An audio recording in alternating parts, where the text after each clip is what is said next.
Olá, meu nome é Victor. Gostaria de iniciar esse vídeo falando sobre a cultura japonesa. Primeiramente, ela teve sua origem durante o século VIII, quando os chineses tiveram que se migrar para fora de seu país devido às consequências da Guerra do Ópio, um conflito entre China, França e Grã-Bretanha devido ao comércio do ópio, uma droga ilícita que era usada como anestésico, mas que causa a morte do usuário. Ela foi melhor estabelecida durante o fim da Segunda Guerra Mundial, quando, por exemplo, os Estados Unidos decidiram ajudá-los a reformarem seu território devido aos danos que eles mesmos causaram. Com tantas pessoas vindo de diferentes lugares para seu país, os japoneses se influenciaram neles para assim poder criarem sua própria cultura.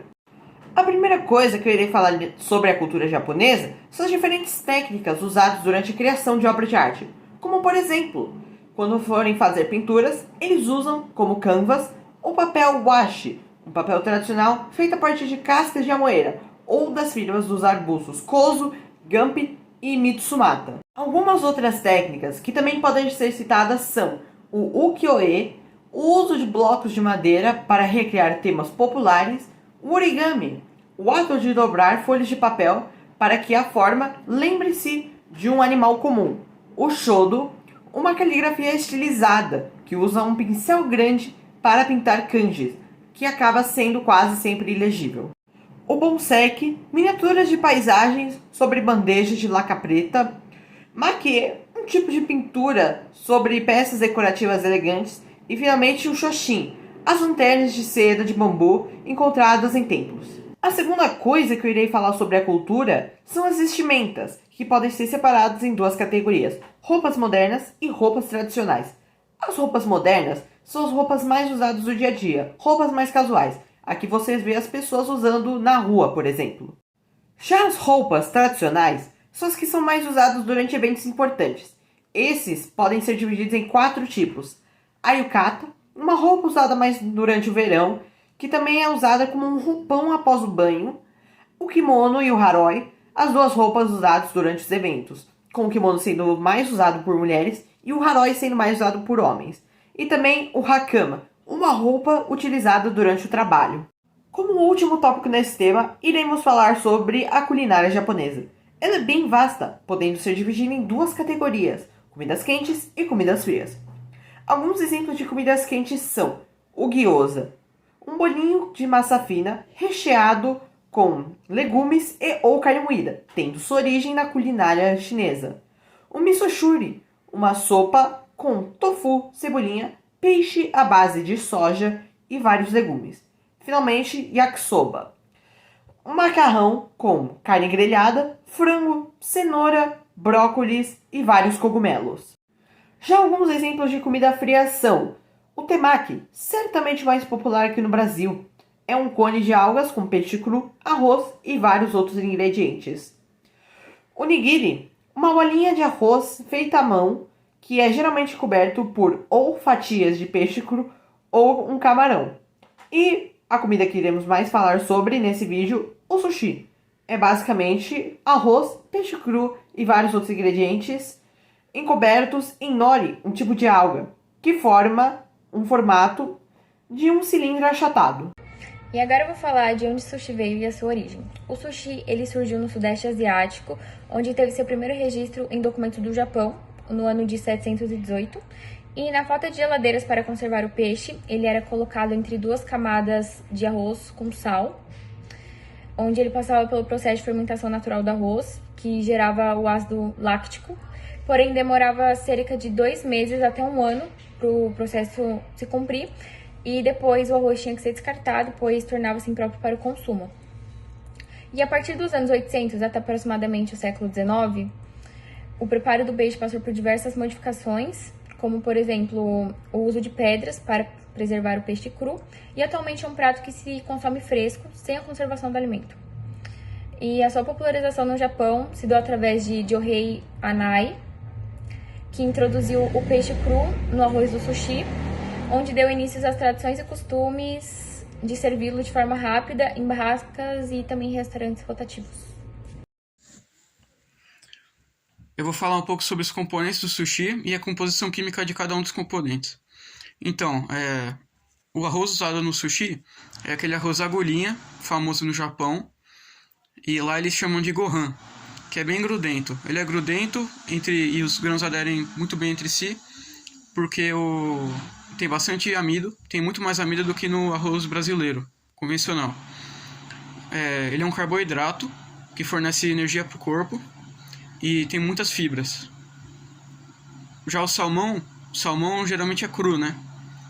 E no Japão eles entendem como sashimi, falam sashimi.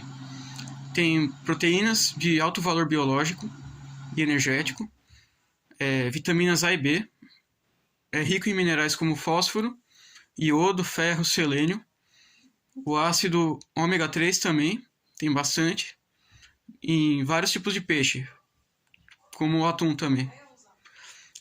A alga, nori, que é o nome da alga para eles, é rica em fibras, proteínas, ômega 3, tem muito carotenoides também, cálcio, potássio, iodo, etc. Vitaminas B.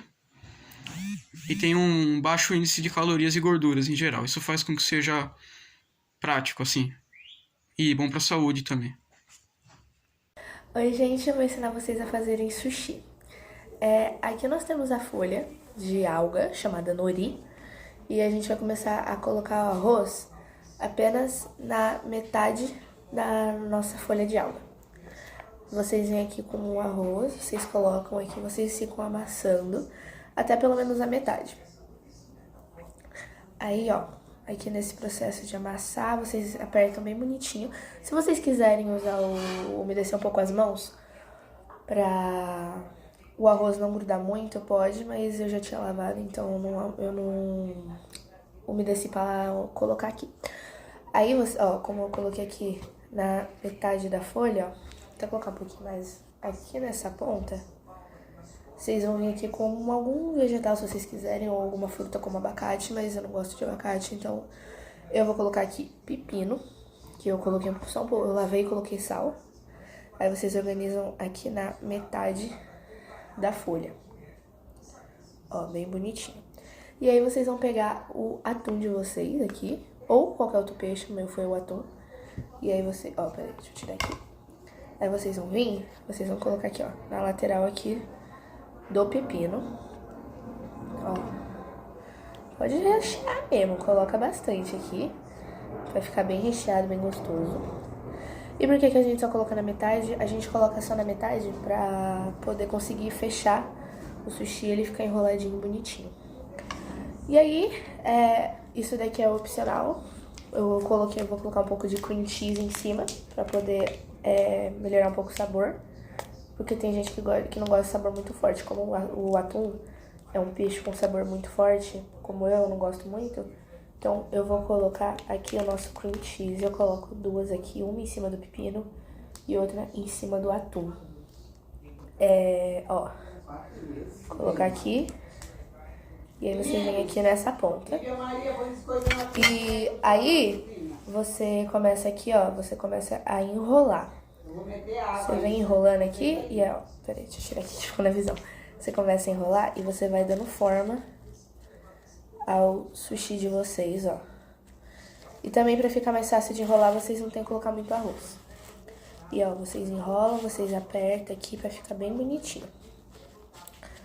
E com uma faca agora, vocês começam a cortar, ó. Fica assim, ó, bem bonitinho. Ó. Oi, eu me chamo Anabelle e eu vou falar um pouco sobre a absorção dos nutrientes do sushi.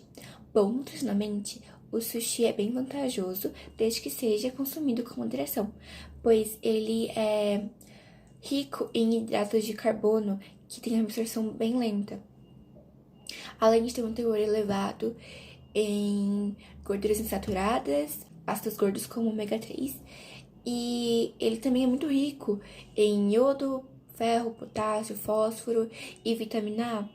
E se o peixe cru é consumido em excesso, pode diminuir a absorção da vitamina tiamina, conhecida como a B1, que é responsável por produzir energia para o nosso corpo inteiro, inclusive o cérebro. E estudos afirmam que a deficiência da tiamina pode causar insônia, fadiga, sintomas de pressão baixa, mal-estar e até mesmo deficiências para o sistema nervoso. Chego a